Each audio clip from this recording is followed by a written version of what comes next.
जय श्री कृष्ण मित्रों। आज हम महाभारत की युद्ध के बारे में बात करने जा रहे हैं, जिसको सुनकर के ही रोंगटे खड़े हो जाते हैं।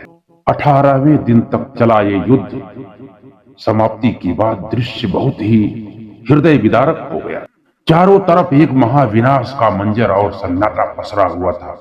कुछ अनाथ बच्ची और विधवाएं ही दिख रही थी। दोस्तों, यह दृश्य देखकर जैसे यह 18 दिन चले युद्ध ने द्रौपदी की उम्र बढ़ा दी। द्रौपदी शारीरिक और मानसिक रूप से टूट गई थी। चारों तरफ करुण क्रंदन ही सुनाई पड़ता था। दोस्तों, सिर्फ अनाथ बच्चे घूमते दिखाई पड़ रहे। पुरुष इक्का दुक्का ही बचा था। ऐसे में हस्तिनापुर की महारानी निश्चेष्ट बैठी हुई शून्य को निहार रही थी। तभी श्री कृष्ण कक्ष में दाखिल होते। द्रौपदी दौड़कर भगवान कृष्ण को लिपट जाती है और भगवान श्री कृष्ण उनके सिर को सहलाते रहते हैं और रोने देते हैं। थोड़ी देर में उसे खुद से अलग कर देते हैं और समीप के पलंग पर बैठा देते हैं। द्रौपदी बोली, यह क्या हो गया सखा, ऐसा तो मैंने नहीं सोचा था। नमस्कार दोस्तों, हमारी मोटिवेशनल आरके ब्लॉग्स चैनल में आप सभी का बहुत बहुत स्वागत है।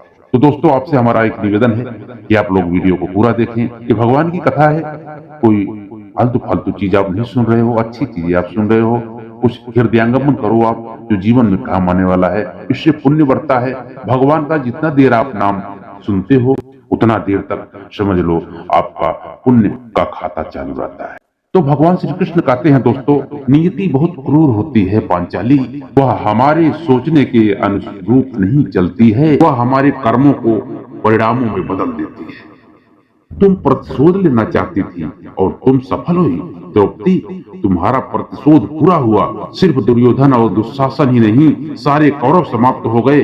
तुम्हें तो प्रसन्न होना चाहिए। हमारे कर्मों के परिणाम को हम दूर तक नहीं देख पाते हैं, और जब वे समकक्ष होते हैं तो हमारे हाथ में कुछ नहीं होता। द्रौपदी बोली, तो क्या तुम उस युद्ध के लिए पूर्ण रूप से मुझे उत्तरदायी ठहरा रहे हो वासुदेव?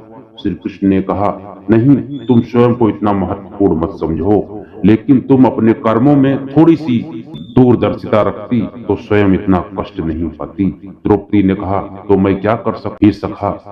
तो श्री कृष्ण बोले, तुम बहुत कुछ कर सकती थी।